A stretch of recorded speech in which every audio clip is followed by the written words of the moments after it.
I would think that if I was 326 years old, I'd be very at peace. But I don't think at 27 I had a hardcore life.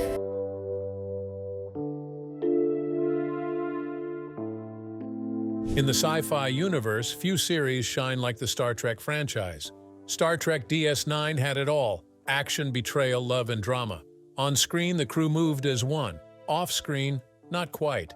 Tensions simmered, and one cast member had enough.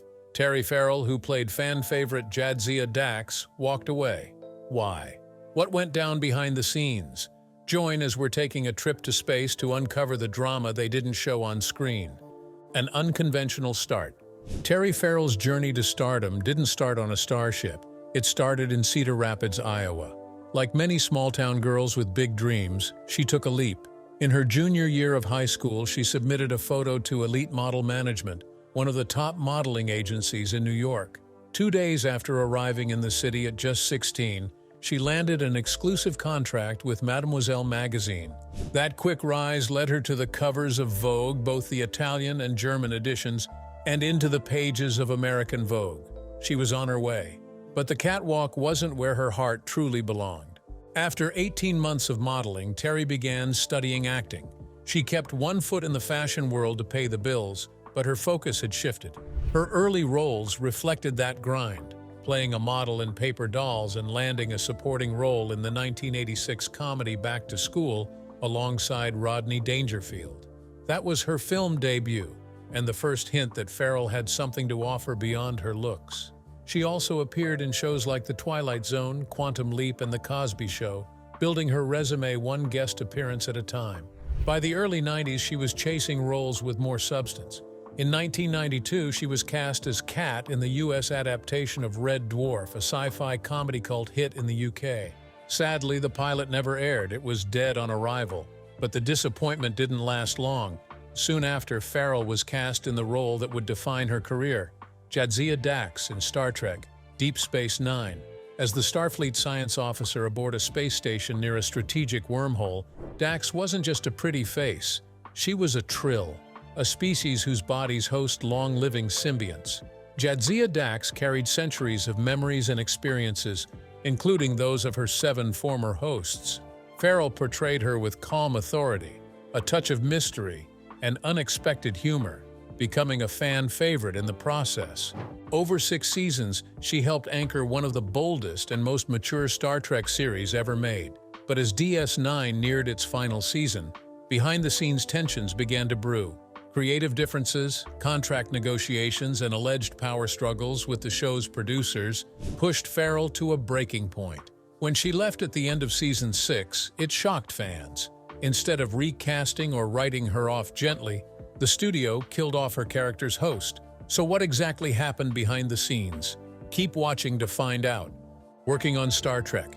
Terry Farrell's portrayal of Jadzia Dax on Star Trek Deep Space Nine remains one of the most beloved elements of the franchise. For 6 seasons, she brought to life a character that wasn't just a Starfleet science officer or a host to centuries of memories.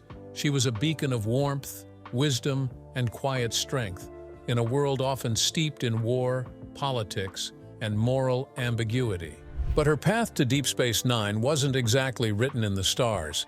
After a handful of roles in shows like Quantum Leap and The Cosby Show, and a short-lived pilot for the U.S. version of Red Dwarf, Farrell was offered the role of Jadzia Dax.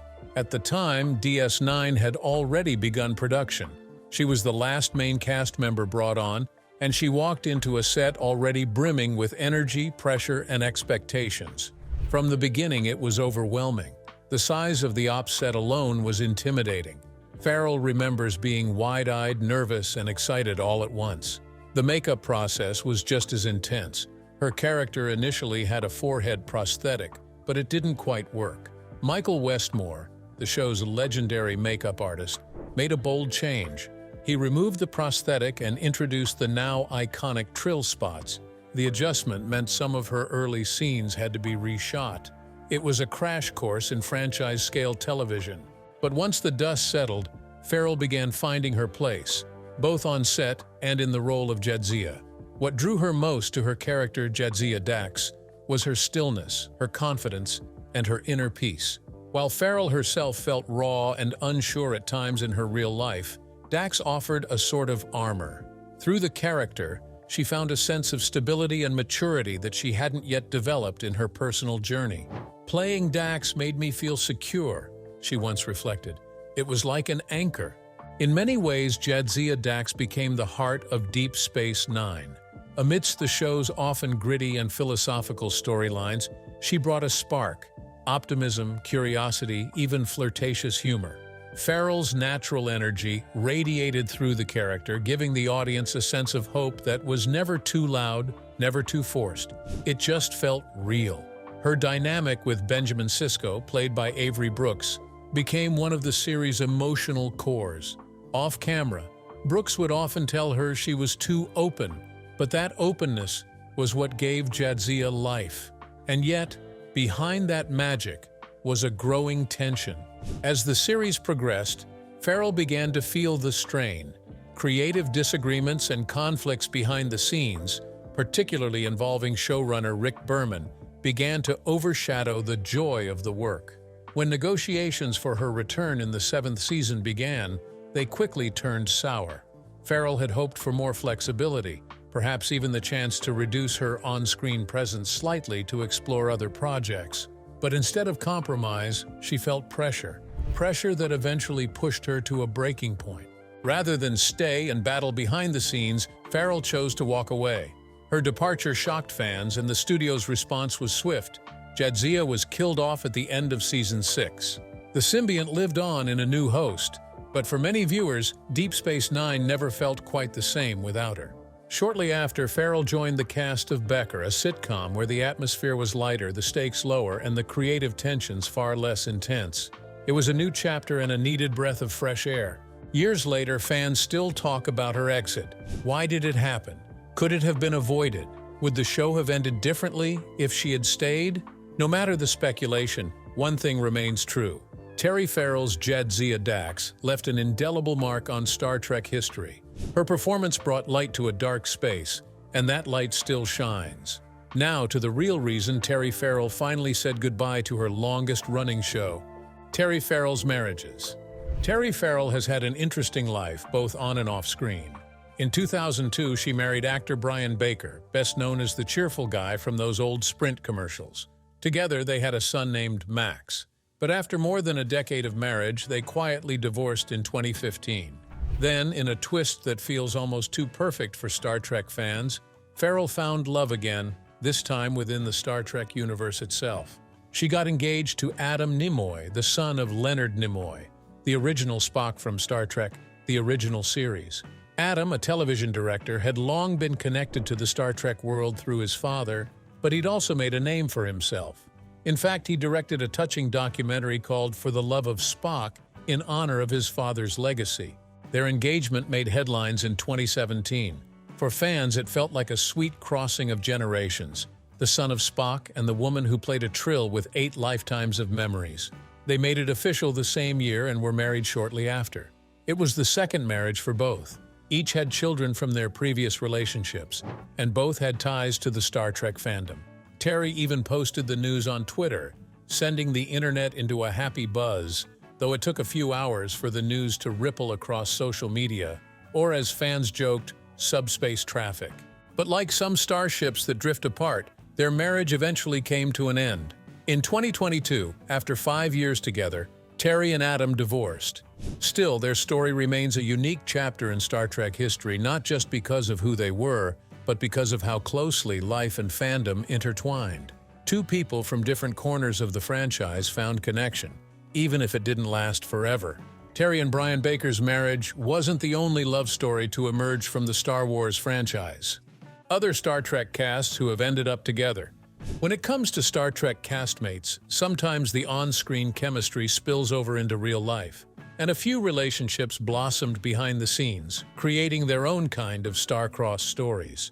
Two of Deep Space Nine's most beloved actors, Alexander Siddig, who played Dr. Julian Bashir, and Nana Visitor, Major Kira Nerys, actually tied the knot in real life.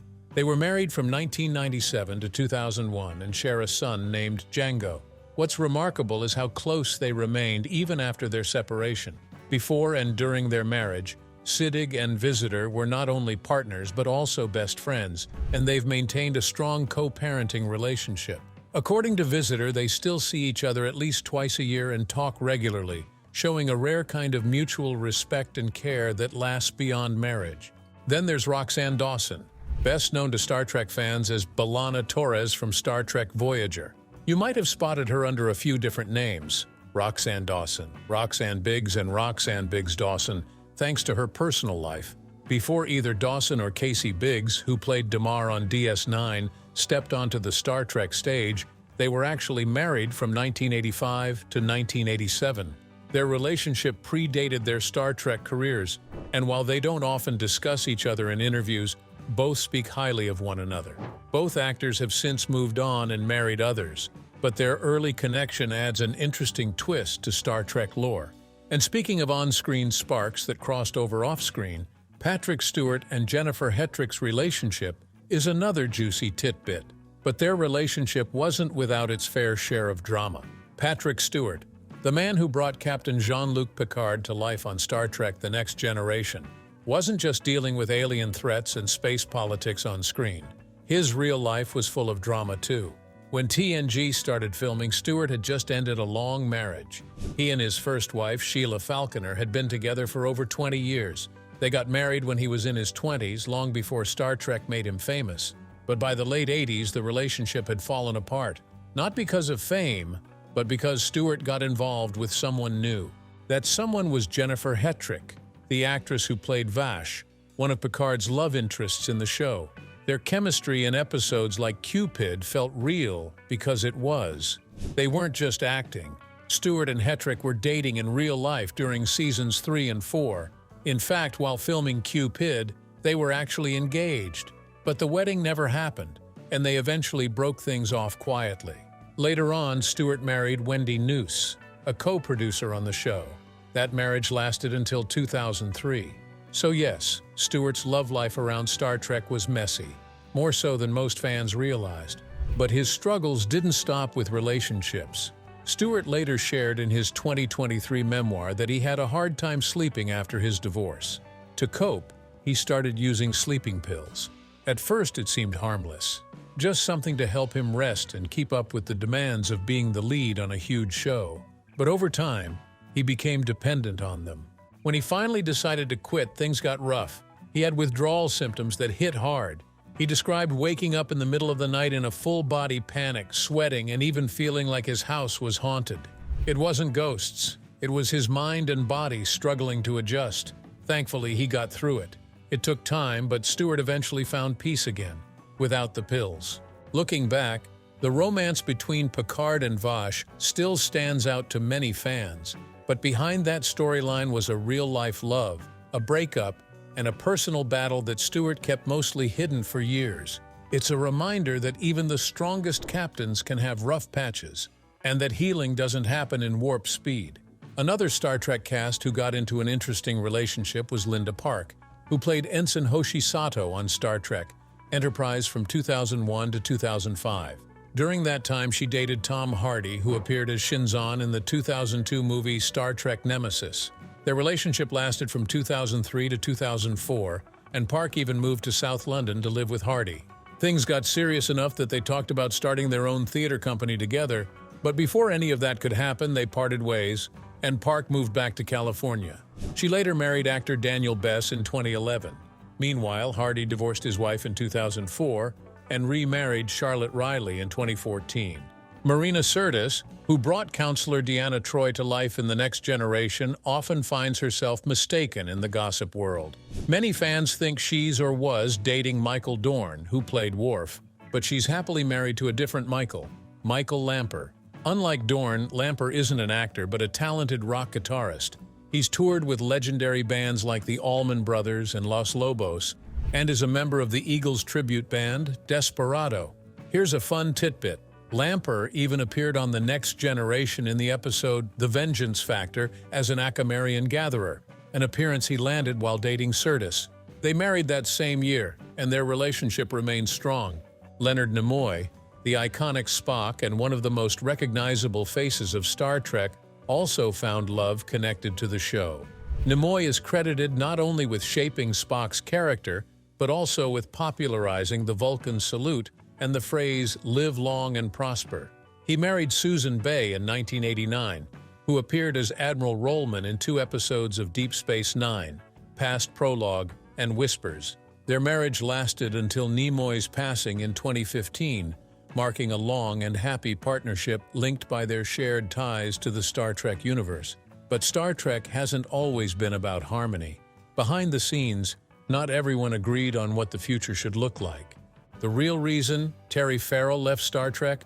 When Star Trek Deep Space Nine came out in 1993, it was very different from the other Star Trek shows. It didn't follow a ship going from planet to planet. Instead, the story stayed in one place, a space station near a wormhole. This wormhole led to another part of the galaxy, and soon, a powerful enemy called the Dominion came through it. That changed everything. One of the best characters on the show was Jadzia Dax. Jadzia was smart, funny, and full of life. She was a Trill, a species where a long-living creature called a symbiont lives inside a host. The symbiont Dax had lived many lives before Jadzia, so she had the memories and skills of all those past lives. One of them, Curzon Dax, had been best friends with Captain Sisko. So when Jadzia joined the crew, Sisko already saw her like family. Jadzia was more than just a science officer. She was brave and open-minded, and could hang out with Klingons or solve science problems without breaking a sweat. She also had a strong friendship with Kira and later fell in love with Worf. That relationship surprised a lot of fans, but it worked. Jadzia matched Worf's warrior energy, and they made a powerful couple. They even got married. By Season 6 of Star Trek Deep Space Nine, Jadzia Dax had become one of the show's most loved characters. Smart, strong, funny, and full of heart. She wasn't just the science officer. She was the soul of the crew. Her bond with Captain Sisko, her wild side with Klingons, and her love for Worf made her unforgettable. But then came the shocker. In the Season 6 finale, Tears of the Prophets, Jadzia was killed.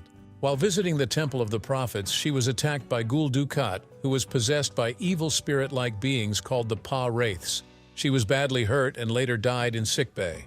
The Dax symbiont was saved and put into a new host, Ezri, who joined the crew in Season 7. But for many fans, it just wasn't the same. So what really happened behind the scenes? The truth is, actress Terry Farrell didn't want to fully leave the show. She just wanted a lighter workload.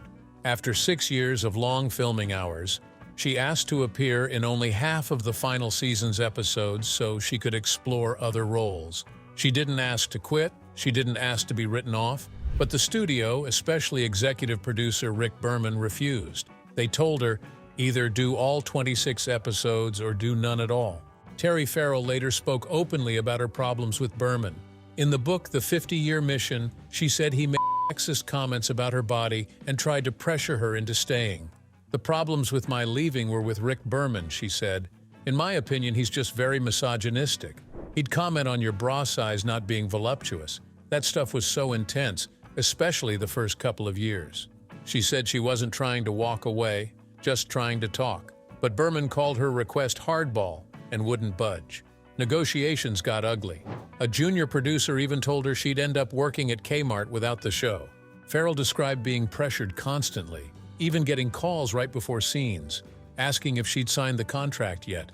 He was trying to bully me into saying yes, she recalled. Meanwhile, Bear said he was unaware of the tension, and had he known, he might have stepped in or even left with her. Burman never addressed Farrell's claims about his behavior. He denied firing her and claimed he didn't have that kind of power, saying, "The studio basically said, no way. She does all 26 episodes or nothing." Whether Burman had a hand in it or not, the result was the same. Jadzia was gone. And the loss hit the show hard. When Ezri Dax arrived in Season 7, she didn't connect with fans the way Jadzia did. Ezri was written as nervous, unprepared, and unsure of herself, a huge contrast to the bold, confident Jadzia. The romantic tension between Ezri and Worf, still mourning his wife, felt off. While the two shared a brief relationship, it faded, and Ezri was eventually paired with Dr. Julian Bashir by the series finale. Meanwhile, Farrell's exit remained a sore spot. She didn't appear in the series finale, What You Leave Behind. Producers had written a scene for Jadzia, but it was cut due to budget concerns. Farrell also didn't give permission for her likeness to be used in the flashback montage, another sign of how bitter things had become. Over the years, though, Farrell has spoken with more warmth about her time on Deep Space Nine. At a 2007 Star Trek convention, she said she wished she hadn't left so soon, admitting, "Jadzia Dax was the coolest character." She compared the role to her later part on Becker, saying, "It's hard to go from playing a hero to a neurotic, bad cook." At Trek Las Vegas in 2014, she showed up in full costume and trill makeup, wearing a shirt that read, "Dax 539. A tribute to the 539 times makeup artist Michael Westmore applied her iconic spots. She thanked fans for their continued love and loyalty, saying she'd gladly return to the franchise if given the chance, maybe as a clone, a hologram, or a version of Jadzia from another universe. In 2017, Farrell appeared in Renegades, a fan series with many Star Trek alumni. Her character Jada was clearly inspired by Jadzia, a subtle nod for time fans.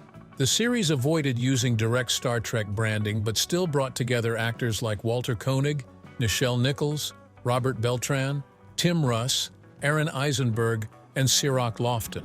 Though her time on Deep Space Nine ended in pain, Jadzia Dax remains one of the franchise's most beloved characters, a scientist, warrior, friend, and lover. She lived multiple lifetimes, but it was her time on the station, alongside Sisko, Kira, Worf, and the rest of the crew, that made her unforgettable.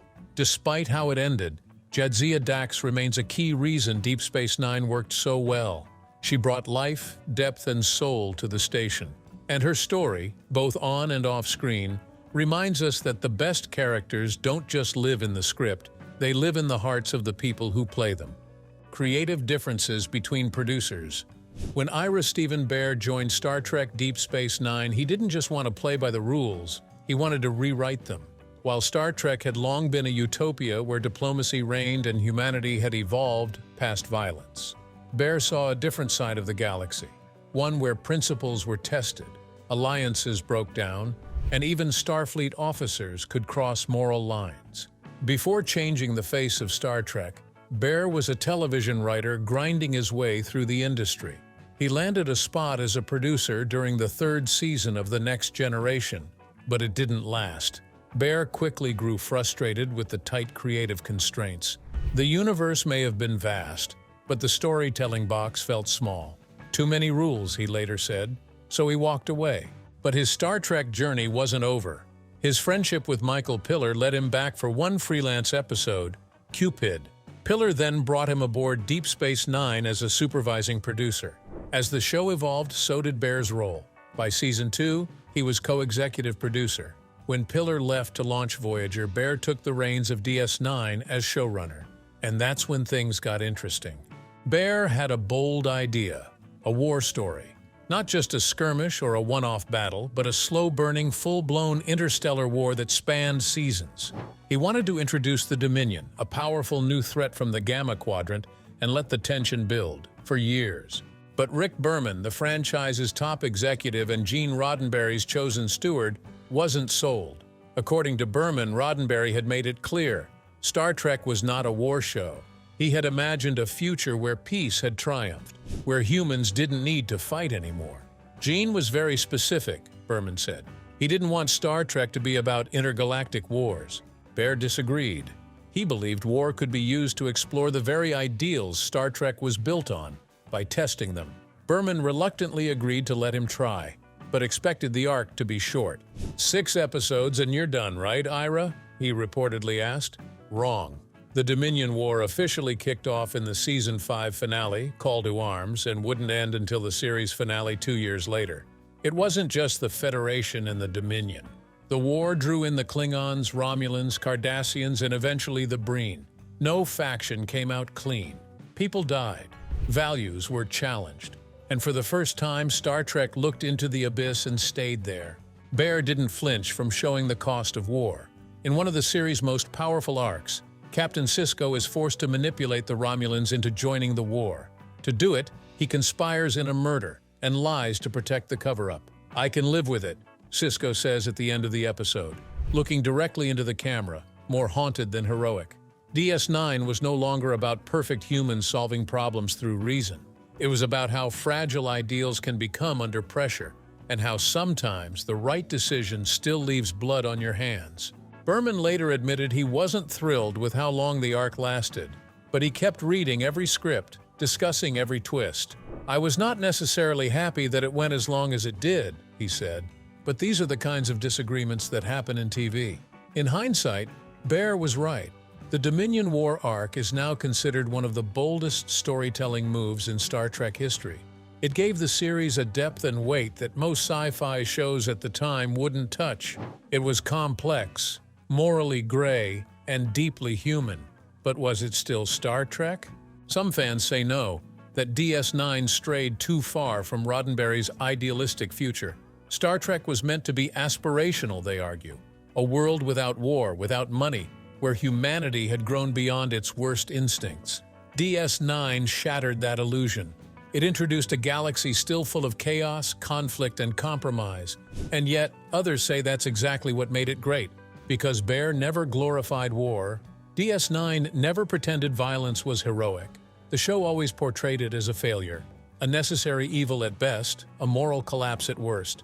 Underneath the phaser fire and fleet battles, DS9 remained true to one of Star Trek's most enduring questions. What kind of people do we become when everything we believe in is under threat? By asking that question and refusing to look away from the answers, Ira Steven Behr didn't break Star Trek, he made it deeper. Do you think Terry Farrell made the right choice by walking away from the franchise? Share your thoughts with us in the comments below. If you enjoyed this video, remember to like, share, and subscribe to our channel. Don't forget to check out the next video on your screen. You will enjoy it.